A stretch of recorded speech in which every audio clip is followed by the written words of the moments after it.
Welcome into the Cheeley Law Review. My name is Ben Burnett. My guest today is Dre Tennille. Dre, how are you?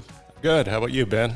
Let's talk about social media utilization and the problems that you find with it.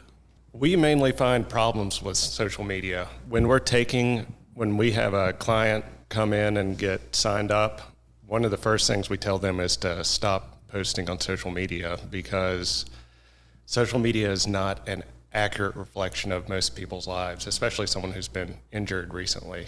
Most of the stuff you put on social media makes you look a lot better than you really are. That's my experience. You hear that said with respect to people in their daily lives, even outside of a legal case or a legal matter. It's not real life. Yeah, no one wants to be scrolling through their phone for entertainment and see people crying and struggling in life. You don't want to see that every day. At one point, there was Facebook and MySpace, and it was really just MySpace, and it wasn't really that thought about in regards to legal counsel. And then you've seen that generation get older to where it's part of the mainstream culture. When people come in, what is the first thing you tell them? I tell them to either stop posting or to be very selective about it because, I've had a client before come in and post something like, who wants to run up some bills and get a big verdict? And then we had to deal with that in discovery, and that's hard to explain. Just because you are looking for a plaintiff's lawyer doesn't mean that you make great decisions. And just because you deserve to be represented fairly doesn't mean that you also don't make great decisions. How do you have to deal with something like that? Does that just put you behind the eight ball from the very beginning?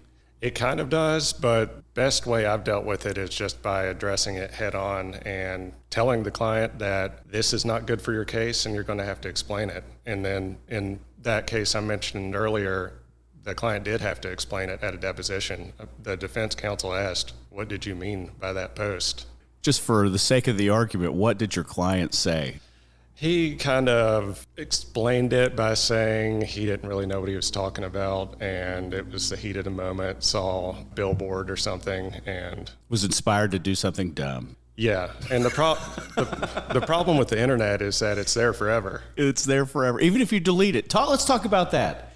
If you delete something and it goes away, and you think that just because you deleted an Instagram post or a tweet or a Facebook post or a Snapchat, does that mean it's gone forever? No, it doesn't. And deleting it is kind of worse. It's like admitting that you said something wrong. Let's stay here for a second. So if you take to social media and do something that would be dumb, we'll even say for your personal life, not even with respect to your plaintiff's lawyer, and you have something that may come forward that may wind up being, the courtroom is clearly full of public records and public documents. Is deleting it the worst sin that you can create? I don't know if it's the worst sin, but it's an admission. The stuff I delete is the stupidest stuff I post.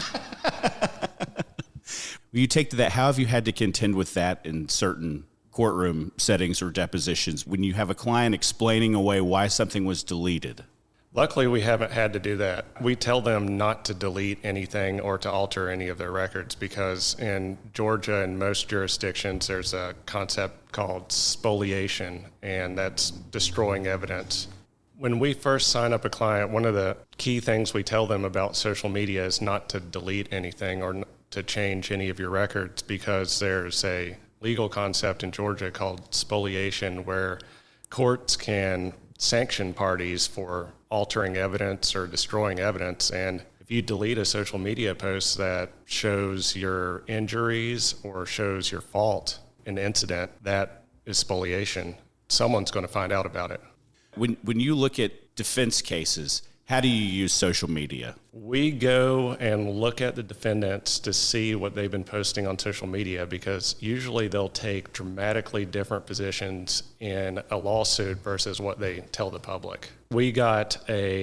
I think we were litigating with Ford, and they sent us a discovery request asking us to admit that a car could never be crash-proof. And then we found out that Ford had bought Volvo, and Volvo had been posting on social media that they're going to have crash-proof cars by 2020. I own all the shares of Volvo, and Ford buys me. Is Ford now assuming the intent of all the previous statements that I have made, or do they have to correct the record in some sort of public fashion and issue statements?